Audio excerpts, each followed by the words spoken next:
कुछ आगे बढ़ते कुछ अपने अनसीन हीरोज या फिर अपने छोटे छोटे हाँ। वो हीरोज जिनको हमें अप्रिशिएट करना चाहिए उनको देखते हैं कि वो क्या क्या कुछ कर रहे यहाँ हैं। हुज़ैफा शाहिद हैं पाकिस्तान के होनहार उभरते हुए सितारे और ये अंडर 13 के 13 अंदर है। जी हाँ, और हांगकांग जूनियर स्क्वॉश चैंपियनशिप उन्होंने जीती है हुज़ैफा शाहिद ने, और फाइनल में हांगकांग के वोंग होक्यो को इन्होंने शिकस्त दी है बामुकाबला बासानी। इन्होंने ये जो मुकाबला जीता है वो 6-11, 8-11 से और 11-4 से, और इस वक्त टोक्यो के अंदर ही मौजूद हैं। उससे ज़रा गपशप करते हैं और पूछते हैं कि उनका जर्नी कैसा रहा और कितना मुश्किल था इस सफ़र को यहाँ तक पहुँचने में, उन्होंने क्या क्या हर्डल्स सामने आई। सबसे पहले हुज़ैफा आपको खुशामदीद कहेंगे और आपको बहुत बहुत मुबारकबाद इस जीत पर। बताइएगा कि किस तरह से ये सारा सफ़र आपने तय किया और कैसा महसूस कर रहे हैं इस जीत के बाद।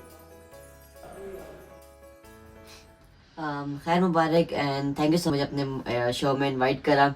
एंड ये मैं अपनी परफॉर्मेंस से पहले बहुत ज़्यादा खुश हूँ और ये मेरा तीसरा इंटरनेशनल इवेंट है। इससे पहले मैंने मलेशिया में जीता है गोल्ड, एंड उसके बाद मैंने ऑस्ट्रेलिया में भी गोल्ड जीता, और अब मैंने ये हांगकांग में गोल्ड जीता। और इससे पीछे काफ़ी मेहनत थी, मैंने काफ़ी मेहनत करी है। इससे 1 महीने 2 महीने पहले बहुत टफ ट्रेनिंग चल रही थी मेरी, और इसमें ये खुश हूँ कि मैंने अपने पाकिस्तान का जो फ्लैग है वो नंबर 1 पे करा। एंड इस सारी मेहनत करता रहूँगा मैं, तो आगे भी इंशाल्लाह सारे ठीक है। अच्छा हुज़ैफा, अपनी कामयाबी को लेकर आगे फ्यूचर में आपके क्या गोल्स हैं, क्या करना चाह रहे हैं आप? जैसे मैंने आपको बताया कि मैं अपनी परफॉर्मेंस से तो बहुत ज़्यादा खुश हूँ, और मैं हांगकांग से जीत कर अभी मैं डायरेक्ट यहाँ पे जापान के लिए आया हूँ, क्योंकि 10th डेट से मेरा यहाँ पे जापान जूनियर स्टार्ट है, और उसमें भी आप लोग दुआ करेगा मैं उसमें भी पाकिस्तान के लिए एक दूसरा एजाज़ हासिल करूँ। एंड मेरा फ्यूचर प्लान्स ये है कि मैं अपने मुल्क के लिए वर्ल्ड जूनियर जीतूँ एंड वर्ल्ड नंबर 1 बनूँ इंशाल्लाह। और दूसरा ये कि इवेंट्स है कि मेरे स्कॉटिश जूनियर खेलना है, Scottish and US junior, Canadian junior. ये मेरे आगे फ्यूचर गोल है, जिसके लिए मैं दोबारा आगे जाके ये मैच ख़त्म हो जाए जापान से, तो फिर वापस पाकिस्तान जाके अपनी और टाइट मेहनत करूँगा ताकि मैं ये 3 इवेंट्स जीत सकूँ। जी हुज़ैफा, ये भी बताइएगा कि कोई यादगार लम्हा हमारे नाज़रीन के साथ शेयर कीजिएगा स्कॉश चैंपियनशिप का, जो कि आपको बहुत ही यादगार लगता हो।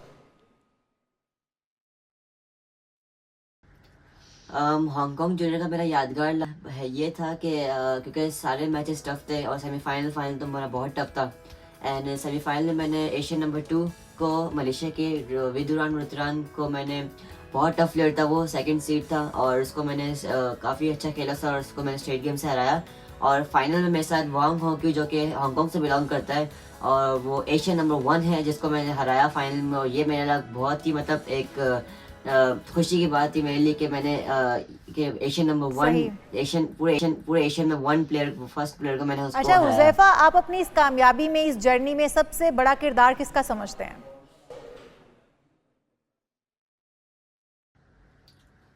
हाँ, तो जैसे आपने किरदार की बात करी, अगर प्लेयर जितना भी टैलेंटेड हो, अगर उसके पीछे सपोर्ट ना हो तो वो दूसरे मुल्कों में आके खेल परफॉर्म नहीं कर सकता ना। तो उसमें सबसे बड़ा रोल बार्ट फाउंडेशन है अदा कर रहे हैं। मैं थैंक यू बताऊंगा बार्ट फाउंडेशन को, जिन्होंने मेरा सारा एक्सपेंस उठाया और मुझे हांगकांग और जापान तक के लिए भेजा। हांगकांग में मैंने अपनी क्या कहते हैं, अपनी अचीवमेंट हासिल करी। और इसमें अलग देखा जाए तो मेरे फादर का भी बहुत रोल है, जो कि मेरे मेंटोर भी हैं और ऑल्सो स्क्वॉश कोच भी है वो। तो वो उन्होंने मुझे बचपन से ट्रेन करा और काफ़ी टाइम तक उन्होंने मुझे ट्रेन करा, जिनकी वजह से मैं अब फाइनल जीत रहा हूँ यहाँ पे सारे। और अगर बार्ट फाउंडेशन मुझे इस तरह आगे भी सपोर्ट करती रही तो मैं इंशाल्लाह ज़रूर पाकिस्तान का नाम रोशन करूँगा। ज़बरदस्त हुज़ैफा, इसी तरह से कामयाबियों के सफ़र को जारी रखिए, जम के खेलिए और पाकिस्तान का नाम रोशन करते रहिए। और जिस तरह से आपने जिक्र किया, आपके वालिद आपके मेंटोर भी हैं, आपके कोच भी हैं, तो शाहिद साहब आपको भी मुबारकबाद इस ज़बरदस्त परफॉर्मेंस के ऊपर आपके बेटे ने जो दी है। क्या क्या रिक्वायरमेंट्स हैं यहाँ तक पहुँचने के लिए, और इस तरह का जो पाकिस्तान के अंदर और बेशुमार टैलेंट है उसको उभारने के लिए आपको क्या लगता है कि क्या क्या चीज़ें ज़रूरी हैं? जैसा कि हुज़ैफा जैसा टैलेंट को सामने लाने के लिए सबसे पहले तो ज़रूरी ये है कि ज़ाहिर बात उनको फैसिलिटेट करने के लिए क्लब्स और वो जगह होने चाहिए और बेस्ट कोचेज़ होने चाहिए जो कि उन जैसे प्लेयरों को सपोर्ट करें। चाहे वो ट्रेनिंग की पॉइंट ऑफ व्यू से हो, ट्रेनिंग तो ऑब्वियसली एक सबसे मेन एक फैक्टर है जो कि हर एक प्लेयर को चाहिए। जब तक सही कोचिंग नहीं होगी, प्लेयर ऊपर नहीं आ सकता। और उसके लिए सपोर्ट और फाइनेंशियल सपोर्ट बहुत इंपॉर्टेंट है, जिसमें उनके तमाम वो चीज़ें गेयर्स वगैरह इक्विपमेंट्स उनको प्रोवाइड किए जाएँ। इनफैक्ट यहाँ पर बहुत सारे ऐसी जगहें हैं जहाँ पर बच्चों को उस तरह की फैसिलिटीज़ मिल सकती है, लेकिन उनको मिल नहीं पाती। सही। अब उनका अप्रोच क्या है वो तो डिपेंड करता है कि प्लेयर के ऊपर है, उन लोगों के ऊपर है जो उनको पिक कर लें उन बच्चों को। और बहुत सी जगहों पे हो भी रहा है, ऐसा नहीं है कि नहीं हो रहा है, बहुत सी जगहों पे हो भी रहा है, बट मेहनत तो बहुत है और डेडिकेशन सबसे मेन चीज़ है। जैसे मेरे बेटे के मामले में ये है कि मैं चूँकि बाप हूँ, तो एज अ फादर उसको मैं लेके अपने साथ चलता रहता हूँ, तो जाहिर बात है उसको मैं इधर उधर होने नहीं देता, तो बहुत स्ट्रिक्टली उसके ऊपर चीज़ें रखनी पड़ती हैं।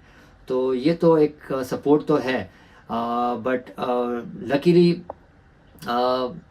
हुज़ैफ़ा के केस में बार्ट फाउंडेशन का बहुत बड़ा हाथ है माशाल्लाह। उन्होंने बहुत सपोर्ट किया है हुज़ैफ़ा को इस तमाम थ्रू आउट इस इवेंट के।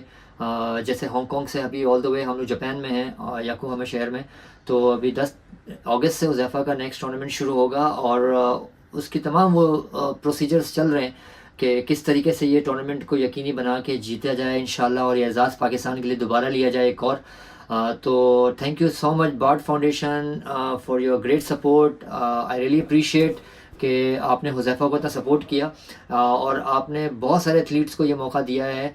तो it's a big support from BART foundation और दोस्त प्लेयर्स जो आपके अम्ब्रेला के नीचे खेल रहे हैं, and keep supporting to Huzaifa इंशाल्लाह for the next event. Thank you so much. बहुत बहुत शुक्रिया शाहिद साहब, और क्या ज़बरदस्त सक्सेस स्टोरी है। और इशाल मेरे ख्याल में पाकिस्तानियों ने यही हल ढूंढा है कि अगर स्पोर्ट नहीं मिलती तो इससे फ़र्क नहीं पड़ता। ये मिसाल है इस तरह के पेरेंट्स किस तरह से वो अपने बेटे को कोचिंग दे रहे हैं, और ऐसी ज़बरदस्त कोचिंग कि उसने चैम्पियनशिप अपने नाम की है।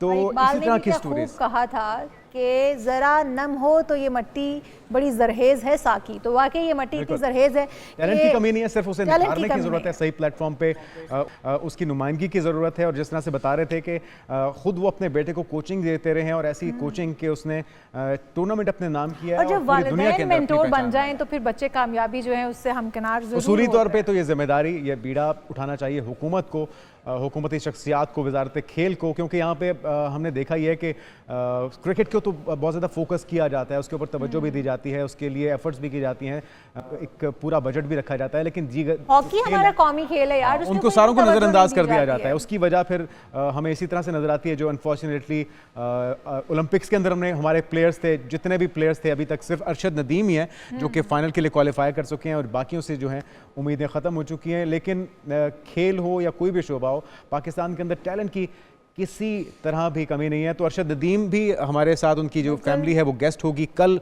फाइनल्स के लिए उन्होंने क्वालिफाई किया है, 8 अगस्त को उनका फाइनल होगा। नीरज चोपड़ा भी होंगे उनके भारतीय हरीफ, और उम्मीद ये की जाती है, बल्कि हमें यकीन है इंशाल्लाह कि अरशद पाकिस्तान का नाम रोशन करेंगे और मेडल लेकर आएंगे।